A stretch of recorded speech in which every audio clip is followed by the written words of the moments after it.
तीन चीजें हैं, ज्ञान, कर्म और संन्यास। यदि ज्ञात्वा न पुनर्मोहम एवं याससि पांडव एन भूतान शेषेण द्रक्षस्यात्मन धूमयि।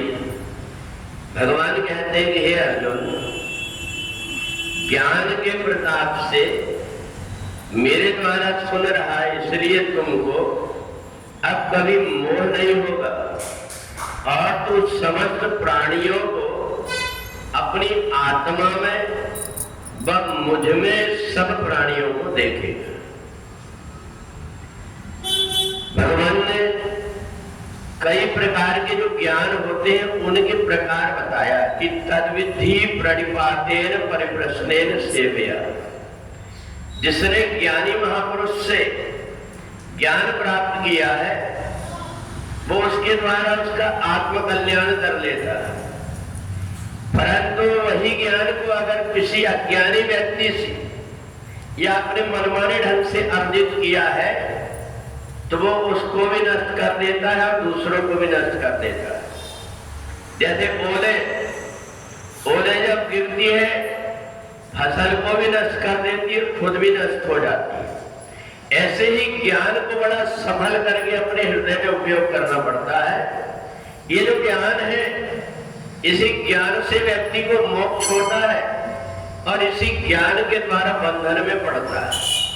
तो कहा ज्ञान कैसे प्राप्त करें, तो उसके लिए बताया तद्विधि प्रणिपातेन परिप्रश्नेन सेवया।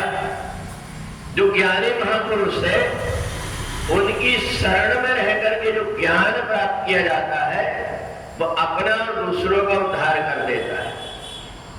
स्वाति नक्षत्र में पानी की जो बूंद है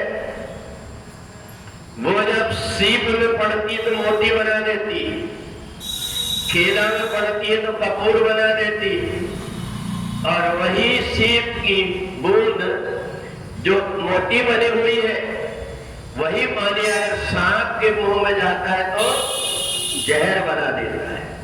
तो इसलिए हमें बड़े संभल करके संसार में चलना पड़ता है कि जैसे छोटा सा थोड़ा सा किसी को ज्ञान हो जाता है तो वो उछलने लगता है। इसको रामचरितमानस में कहा है, क्षुद्र नदी भरी छली तुराई जस थोड़े धन खल तराई। अगर परमात्मा ने कोई चीज दिया है उसको संभाल करके रखना एक बहुत बड़ी चीज होती है।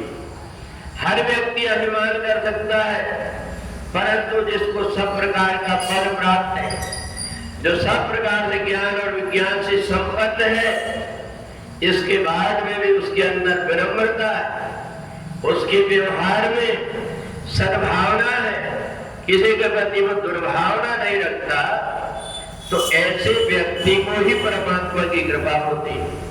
परमात्मा की भक्ति करने के लिए तो बहुत से चलते हैं, अर्थो जिज्ञासु रथार्थी ज्ञानी, ये अलग अलग प्रकार के भक्त होते हैं। परंतु जो व्यक्ति सहज और सरल हृदय का होता है उसको ही ज्ञान से लाभ होता है। अन्यथा बाद में ऐसा व्यक्ति जो थोड़े से ज्ञान के बल में अपने आप को उछलने लगता है, कूदने लगता है, एक दिन वो गिर करके चकनाचूर हो जाता है।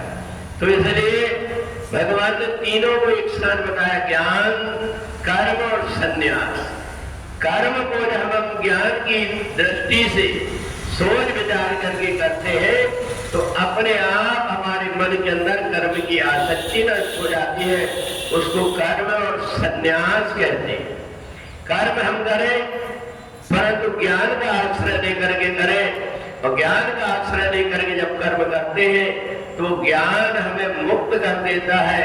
बिना कर्म किए शरीर का निर्वाह नहीं हो सकता, कर्म को करना पड़ता है। पर कर्म को ज्ञान की माध्यम से अगर कोई व्यक्ति करता है तो उसका संन्यास हो जाता है, अर्थात कर्म करते हुए भी कर्म में लिप्त नहीं होता।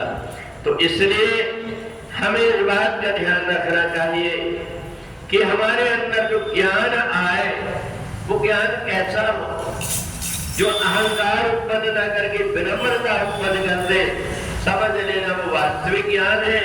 और जिस ज्ञान को प्राप्त करके व्यक्ति अगर अभिमान में चूर हो जाता है तो बड़े बड़े अहंकारियों का भी अहंकार नष्ट हो जाता है। भगवान जो व्यक्ति फर्श में बैठा हुआ है उसको अर्श तक पहुंचाना जानते हैं, और जो ऊपर चढ़ गया उसको नीचे भी गिराना जानते हैं, क्योंकि ज्ञान की पंथ कृपाण की धारा भरत खगेश लगे नहीं मारा।